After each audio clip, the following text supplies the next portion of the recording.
Hey guys, Bartel's Bookshelf here with my October 2021 reading wrap-up. I'm sorry this took me so long to get to, but I have horrible time management, and with the holiday and then the post-Halloween depression, it just became a little difficult to find motivation to film. But I'm gonna do my best. I read 8 books this month.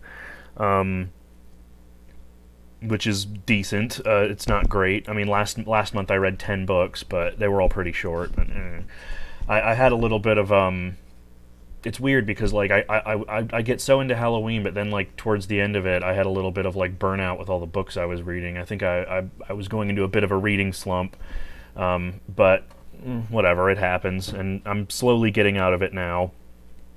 But anyway, I did read a lot of really good books this month, though, so I'm happy to talk about them. God, I'm sorry, this video is going to be all over the place, isn't it?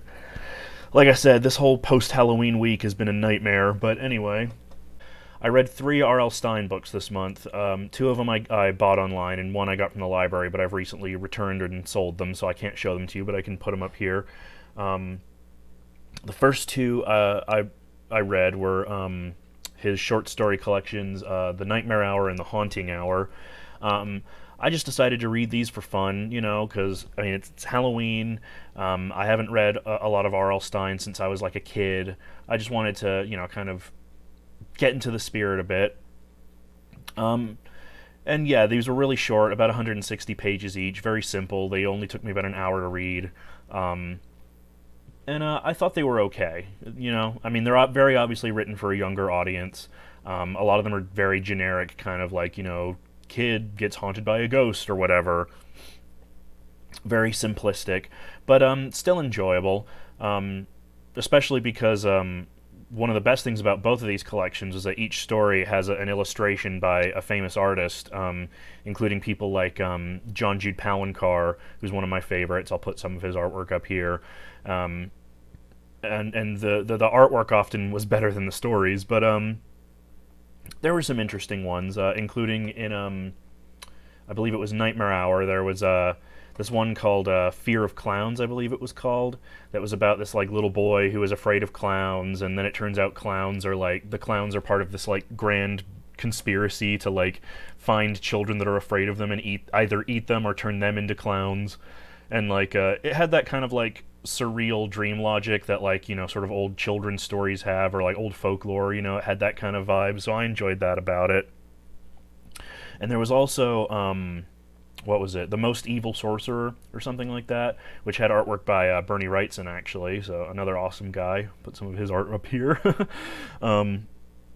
Which was like sort of a straight up like dark fantasy story, which is interesting because you don't usually see that from Stein. That one was about a sorcerer's apprentice, and the sorcerer's, you know, the most evil sorcerer, and bad shit happens.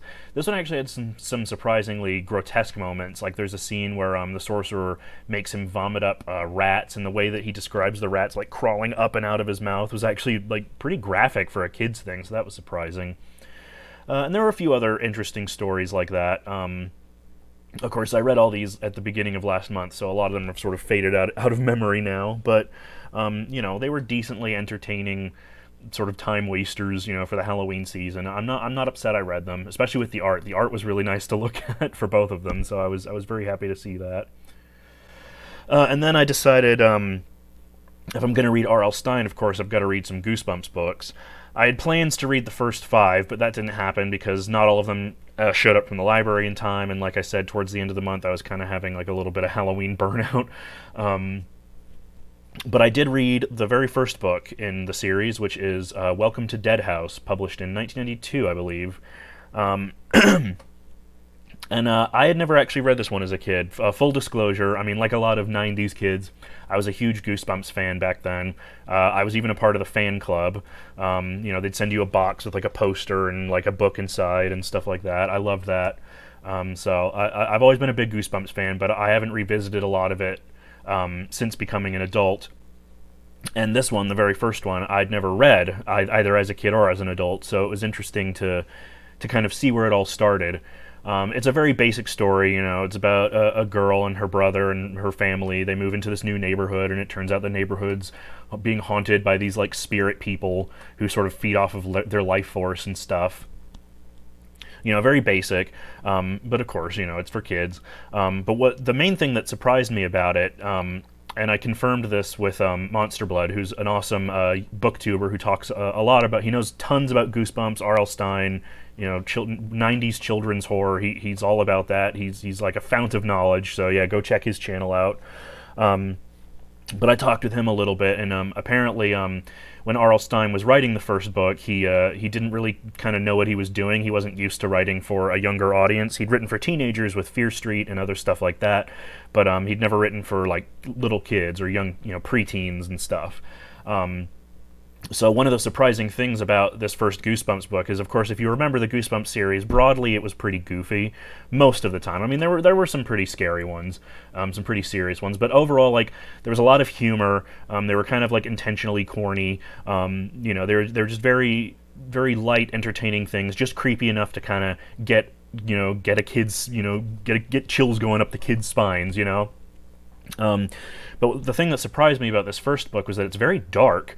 There's pretty much no humor in it. There's no real jokes. I mean, there's maybe like a little bit of banter between the sister and her brother, but yeah, there's no real humor to, like, you know, there's no real levity to like ease any tension.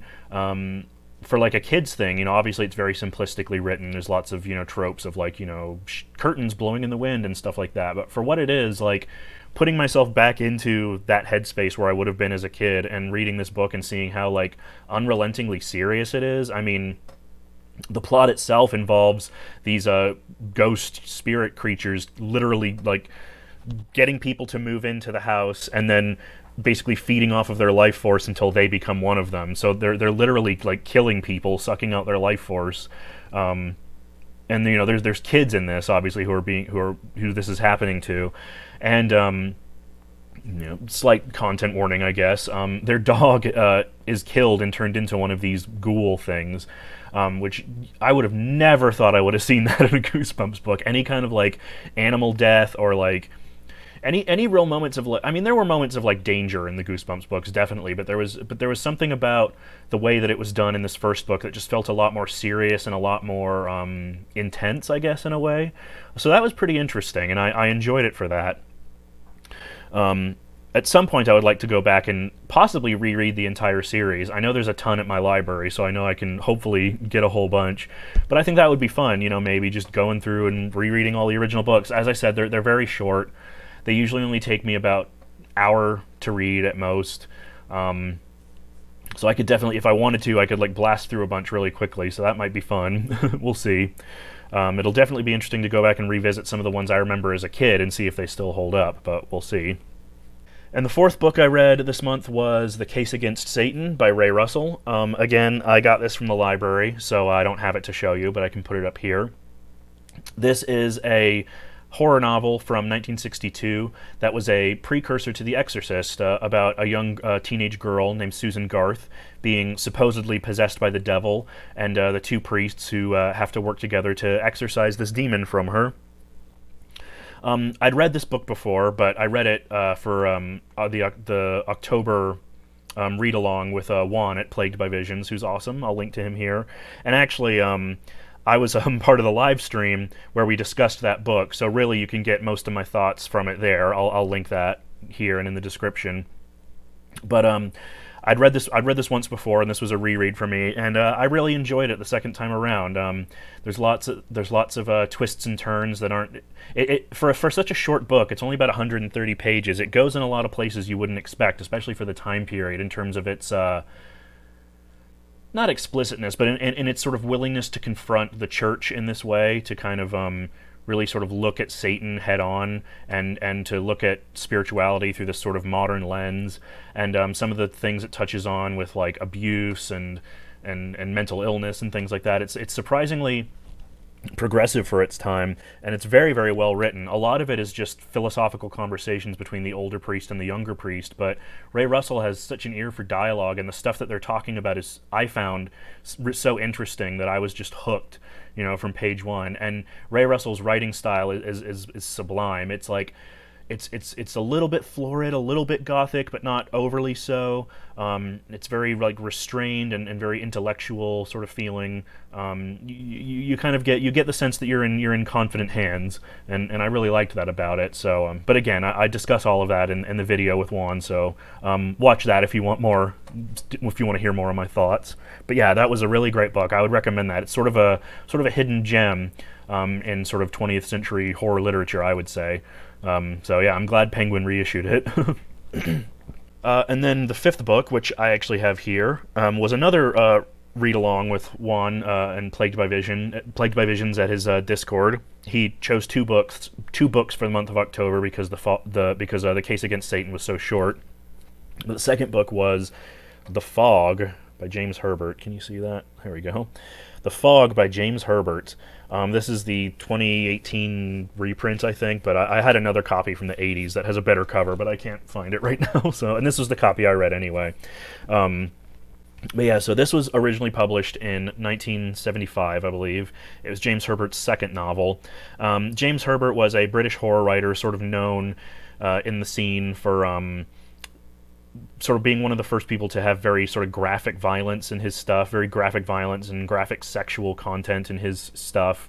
Not that, you know, that stuff hadn't been around before, but he was kind of the first to really sort of go for it in a way. And I'd read his first book, which was The Rats, which is literally about giant killer rats. And similarly, this book was about a mysterious green fog that moves into this small town in England, and anyone who comes in contact with the fog is driven violently insane. I'd read The Rats before, so I sort of knew what to expect. But this one had a whole new level of like savagery to it. Some of the violent scenes were genuinely shocking, even for someone like me who's fairly jaded. I mean, I wasn't necessarily disturbed, but just the savagery and the audacity of his writing and the fact that he just goes for it, I think, is really admirable. And he was a pretty decent writer too. Not all the writing in the book is great. Some of it's kind of but when he's firing on all cylinders, like during a lot of the murder scenes or the violent scenes, when he's really like on it, I mean, he's on it, and he knows how to throw a set piece together, which again was also evident from The Rats.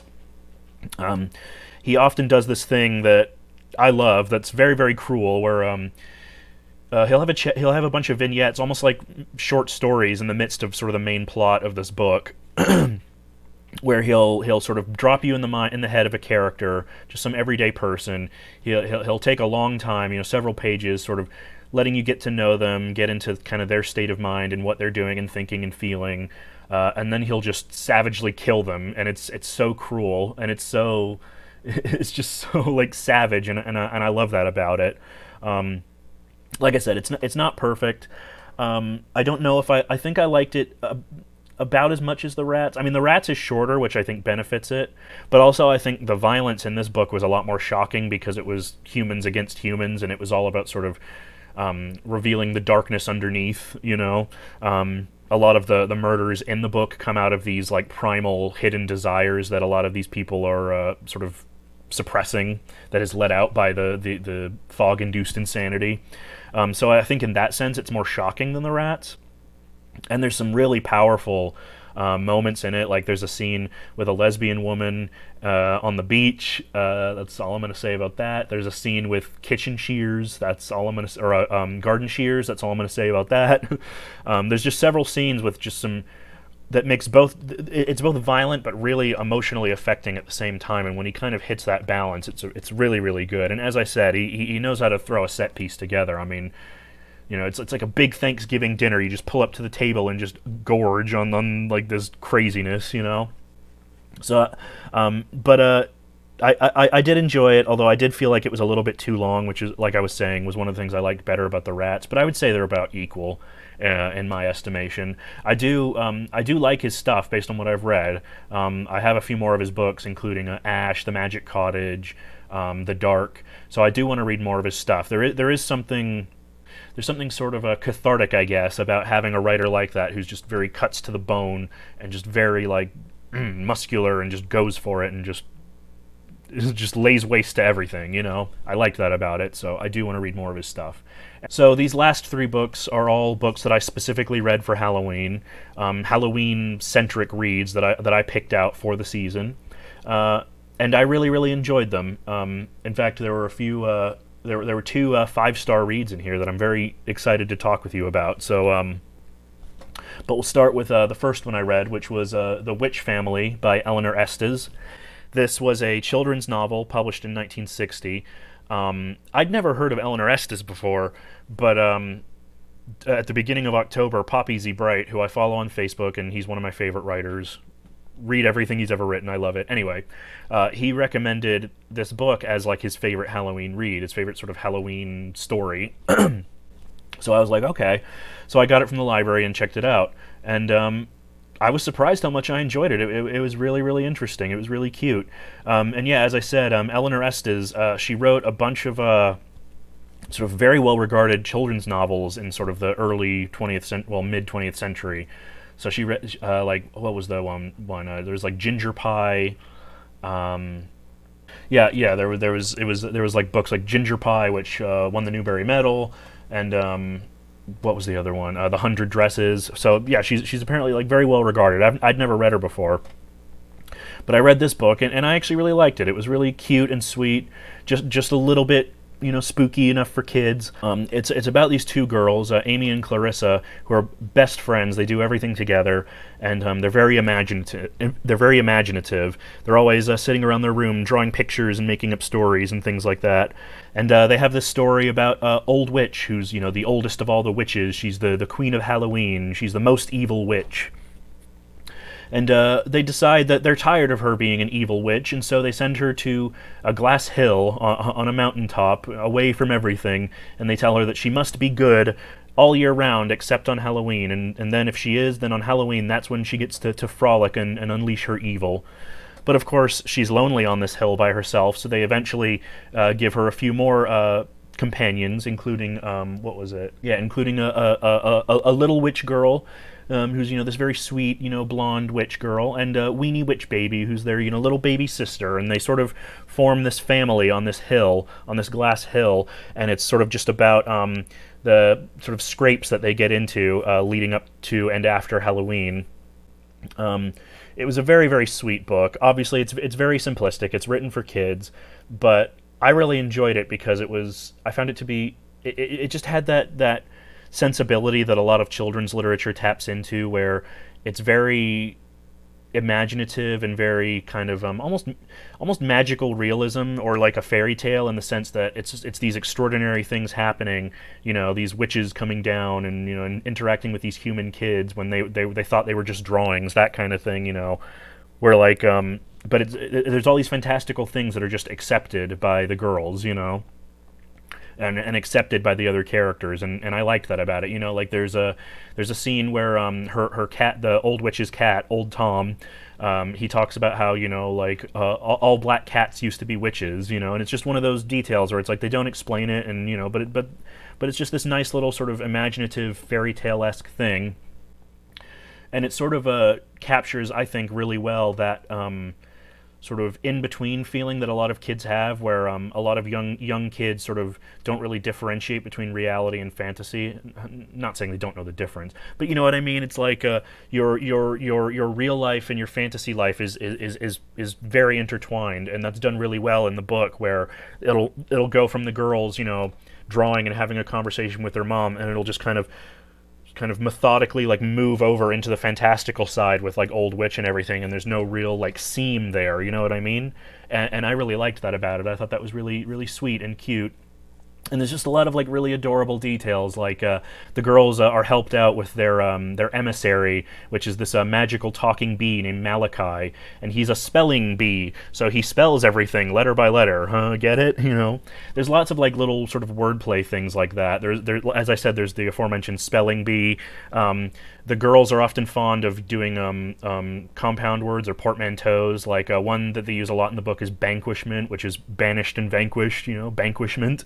There's lots of sort of little playful sort of linguistic stuff like that, and as I said, it's very openly imaginative in a non-judgmental way. Like, these magical things just happen and they're just there for you to enjoy. They're like little gifts, you know? And there's like little chapters that don't necessarily contribute anything to the story, but are just, like I said, just little gifts. Like, there's one chapter where it's literally just the old witch interacting with the Easter rabbits, who are the talking rabbits who paint all the Easter eggs for Easter, you know, and that doesn't really like have any bearing on the plot of the story, but it's just this nice little thing for you to enjoy, this nice little cute thing. I can see how it would be very popular with children, especially if you were reading it aloud. The book's illustrated as well, which unfortunately I can't show you, but hopefully I can find some to put up here.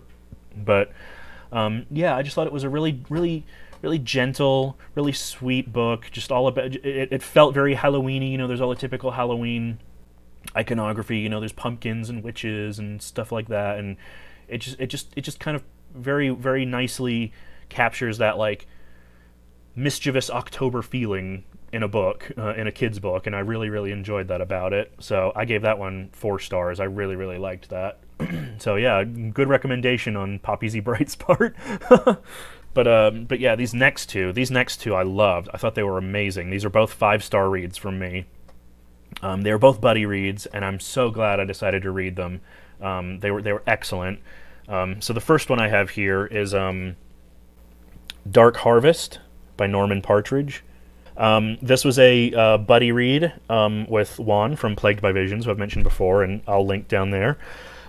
But yeah, we buddy read this together for the Halloween season because it's really short, only about 170 pages. And yeah, we both loved it. Juan had a much more eloquent, well-spoken, well-organized review of that book that I will link here.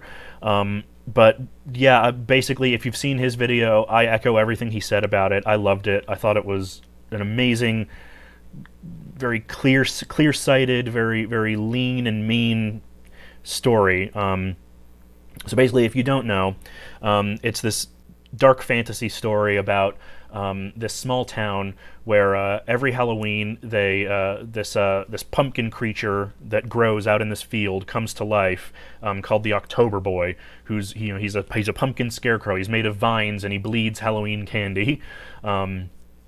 And every year, all the boys in town, they make a point of that, it's all boys. All the boys in town go on what's called the run, where they have to try to track down and kill the October Boy, and whoever does receives, riches and rewards, and a lot of kids sort of see it as their way of, like, their chance to escape the town. But of course, there's a lot more to it than that, and things get a lot darker. Yeah, I loved this book. I thought it was incredibly imaginative while also being very like savage and dark. The language almost has kind of like a hard-boiled feel, sort of like a almost Raymond Chandler-esque, but like cranked up to 11 with this heightened poetic edge to it, and I just thought it was beautifully written. It sort of has the feel of like an old Halloween legend or a fairy tale, which fits very well with the themes in the story, which is all about heritage and legend and separating the myth from reality, and I don't know, there's just so many things going on here. I mean, I really enjoyed it. I thought it just feels like October, and during this season and with a book like this, like that's the highest praise you can give it. It just feels like October, and I just really enjoyed it. But yeah, if you want to know more about it in detail in a way that's actually interesting and well-spoken, I would definitely check out Juan's review. He had a lot more to say than I did, and his videos are great, so watch them. All right, now I have the final Halloween read here, and this was my absolute favorite read of the month. This was total 5 stars. I'm like something that I plan to reread again in the future. I mean, I could just talk about this for ages. This is A Night in the Lonesome October by Roger Zelazny. This was Roger Zelazny's final novel, published in 1993, and one of his favorites, and I can see why. So this was a buddy read with my friend JM, who runs the Chrononauts podcast, where they talk about vintage sci-fi and lots of other sort of genre weirdness. I'll link them below. But we both read this together, having been a little bit familiar with Zelazny, but not really knowing anything about it. and both of us adored it. We thought it was great, and yeah, I loved it. Basically, each chapter is a day in October. You see? October 1st, all the way to October 31st. Each chapter is a day in October, and it follows our narrator, Snuff, who's this talking dog who's the familiar to Jack the Ripper. And it turns out that every year, all of these sort of horrific characters from, throughout literature and horror literature and stuff get together, and they perform what's called the game, which is this war between openers and closers, where the openers are trying to work to open this interdimensional gate into a Lovecraftian dimension and unleash the Elder Gods, and the closers are working to close the portal and keep things as they are. And as the days go by, Snuff sort of figures out who's involved in the game, who knows what, who's working for who, because the book is full. It takes place in this one town over Halloween, over the month of October, and everyone in the town, well, not everyone, but everyone that is involved in the game are all converging on this town because, they followed the coordinates and everything, and that's where the game is being held this year. And they're all, as I said, famous characters from horror literature, or just kind of like urban legend. So I mentioned Jack the Ripper, there's Dracula, there's Frankenstein and his monster, there's even Sherlock Holmes and Watson, there's an old witch, there's like Larry Talbot, the Wolfman, shows up. Almost every horror sort of archetype that you can think of all converge on this town, and the sort of thrust of the book is from this watchdog Scruff's perspective, as he is trying to figure out sort of who's involved in the game, who's an opener, who's a closer, and things start to kind of ramp up as October 31st draws ever nearer. It sounds like a simple plot, and it is. It's not really meant to be anything super complex, but I mean, if you're a fan of just like horror literature, horror archetypes, just the horror genre, I mean, you'll love this. Just catching all the different references, all the different characters and archetypes and things referenced. There's, as I mentioned, there's like Lovecraftian stuff. They mention, the cats of Ulthar at one point. There's so many things. But one of the things that I really liked about it was that it didn't lean on the references, so it's not obvious in pointing them out to you, and it doesn't rely on them for the story. It's still a great story, even if you don't get most of the references. I didn't get some of them, and I still enjoyed the story. You're kind of left to your own devices to sort of figure things out on your own, and I really liked that. It was almost like a horror scavenger hunt, figuring out like, oh, based on the descriptions and everything, like, who is that? Is that is that like, I don't know, like, is that the Wolfman? Is that is that Dracula? Like, who is that? It was fun. I enjoyed that. But also, it's just a very, I don't know what to say about it. It just captures that feeling of that, A Night in the Lonesome October, which is taken from an Edgar Allan Poe story. It just captures that October feeling so well. The late autumn nights, the sense of the veils, shifting, and the worlds of the living and the dead becoming ever closer. Just things like that. It's beautifully written. There's some wonderfully sort of autumnal language. Very Bradbury-esque. It reminded me a lot of Something Wicked This Way Comes, so if you liked that, you will love this.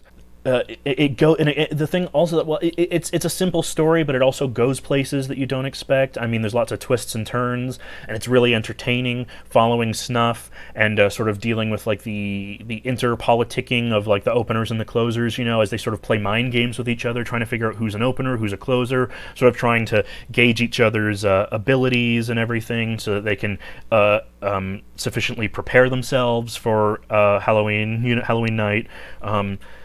There's a lot of this sort of like easy camaraderie between a lot of the other familiars because, of course, Snuff isn't the only animal companion there. There's so many others, including a cat named Grey Malk, who is the familiar to this old witch, who Scruff ends up sort of striking an uneasy friendship up with.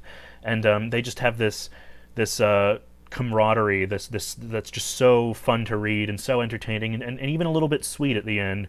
And there's actually a surprising amount of that in the book. There's a lot of that kind of like easy camaraderie between a lot of the different familiars and the characters, and I don't know, there was just something about it. It just captured something so vibrant and so beautifully autumnal, you know, October pumpkins, you know, pumpkin spirits, you know, I don't know, I just really loved it, and it's illustrated by Gahan Wilson, and they're all amazing illustrations. I mean, look at that. There's Count Dracula there.